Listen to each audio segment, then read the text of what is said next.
Palavra da Verdade, com Hernandes Dias Lopes. Quero agradecer sua audiência, quero agradecer às igrejas irmãs que se tornam parceiras nossas, orando por nós, até nos ajudando a manter esse programa no ar. Nossa gratidão profunda. Hoje eu quero tratar de um tema tão importante, fé e obras. E vamos basear esta mensagem em Efésios capítulo 2, versos 8 a 10. Vamos ouvir a leitura deste texto. Porque pela graça sois salvos mediante a fé, e isso não vem de vós, é dom de Deus, não de obras, para que ninguém se glorie. Pois somos feitura dele, criados em Cristo Jesus para as boas obras, as quais Deus de antemão preparou para que andássemos nelas. Eu quero então tratar com você deste assunto tão importante e vital: fé e obras. Ao longo dos séculos, as pessoas tentaram colocar esses dois temas em conflito, como se eles se excluíssem mutuamente. Alguns estudiosos até mesmo tentaram colocar em choque a teologia de Paulo e a teologia de Tiago. É claro que aqueles que creem que a Bíblia é a palavra de Deus defendem que a Bíblia não entra em contradição. A Bíblia não entra em choque. A Bíblia corretamente interpretada jamais entrará em rota de colisão com ela mesma. É claro que quando você olha a causa da salvação, afirmamos como Paulo, é pela fé, independentemente das obras. Quando você olha o resultado, a consequência da salvação, a evidência da fé, são as obras. Tiago enfatizou as obras porque ele estava olhando a consequência da salvação. Paulo enfatizou a fé porque ele estava olhando a causa da salvação.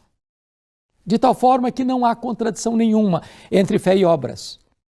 A fé é a causa, as obras são a consequência. É claro que a salvação não é pelas obras. Pelas obras ninguém pode ser salvo. Por isso que a salvação é pela graça, independentemente das obras. A salvação não é pela fé mais as obras, como se Deus fizesse uma parte, eu fizesse a outra parte, e então como resultado eu teria salvação. Não, não é assim. A Bíblia não ensina isso. A salvação é pela graça mediante a fé, diz Paulo. Isso não vem de vós, é dom de Deus, não de obras, para que ninguém se glorie, porque somos feitura dele, criados em Cristo Jesus para as boas obras. Então, vamos olhar aqui três verdades muito preciosas nesse texto. Primeiramente, a causa meritória da salvação é a graça, o que Cristo fez por nós na cruz.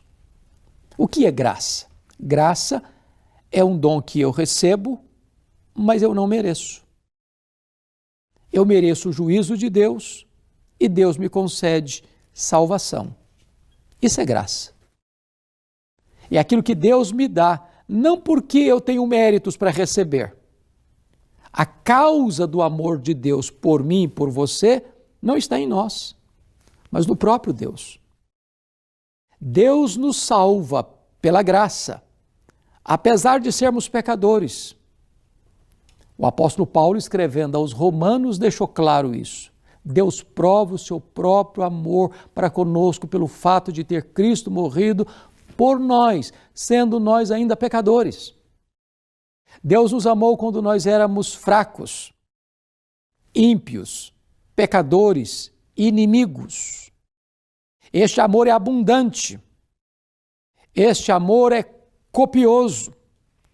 Este amor é imerecido.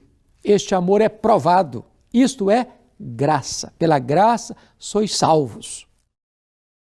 Agora, temos aqui a causa instrumental da salvação, que é a fé. Pela graça sois salvos mediante a fé.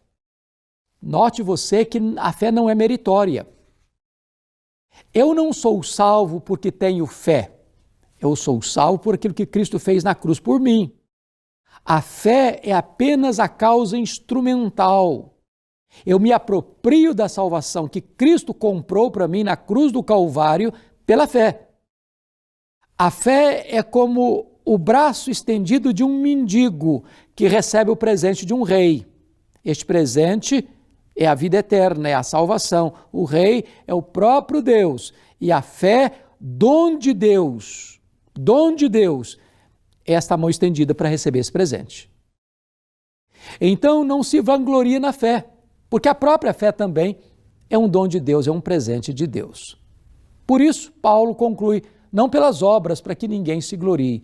O único que é glorificado na salvação é o próprio Deus. Ninguém vai chegar no céu dizendo, eu mereci, eu fiz por onde, eu pratiquei boas obras, eu mereço, vim receber a minha medalha de honra ao mérito, vim levantar o meu troféu de mérito próprio. Não, salvação é pela graça, recebida mediante a fé, não de obras, para que ninguém se glorie. Mas agora Paulo vai concluir, no versículo 10, mostrando que onde se encaixa então as boas obras. Ele responde, pois somos feitura dele, criados em Cristo Jesus para as boas obras, as quais Deus preparou de antemão para que andássemos nelas. Aquele que verdadeiramente é salvo pela graça mediante a fé, esse vai praticar boas obras. Você não as pratica para ser salvo, você as pratica porque foi salvo pela graça mediante a fé. Aliás, você é feitura de Deus. A palavra feitura aqui na língua grega é poema. Você é o poema de Deus. Você é feitura de Deus preparado para as boas obras, ou seja, Deus preparou você de antemão para praticar essas boas obras.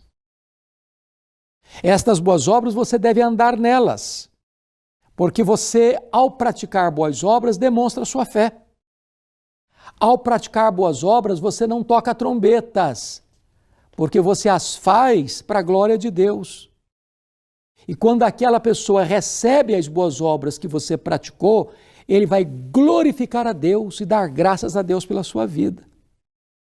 Então veja você que o projeto de Deus é que você, sendo salvo pela graça mediante a fé, demonstre isso ao mundo praticando boas obras.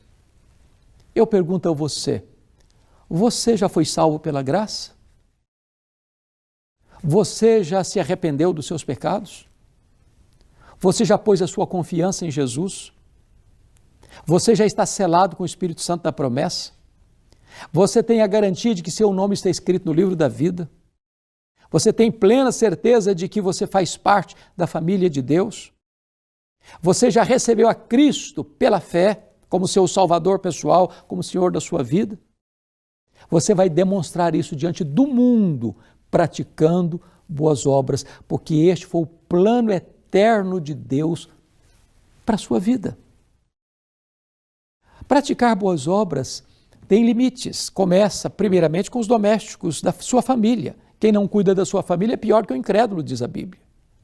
Paulo diz, devemos fazer o bem a todos, especialmente aos domésticos da fé. Então, primeiro a sua família, depois os domésticos da fé, depois todos os homens, inclusive até mesmo as pessoas que não gostam de você. Você deve fazer o bem até para os seus inimigos.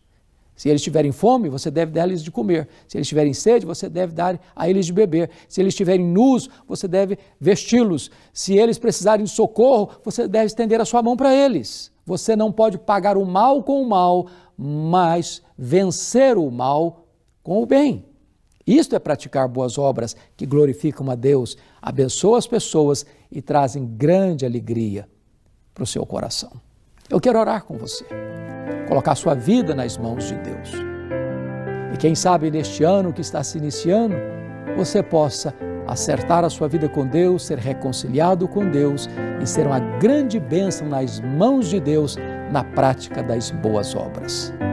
Deus abençoa as pessoas que estão nos assistindo, aplicando-lhes ao coração a Tua palavra.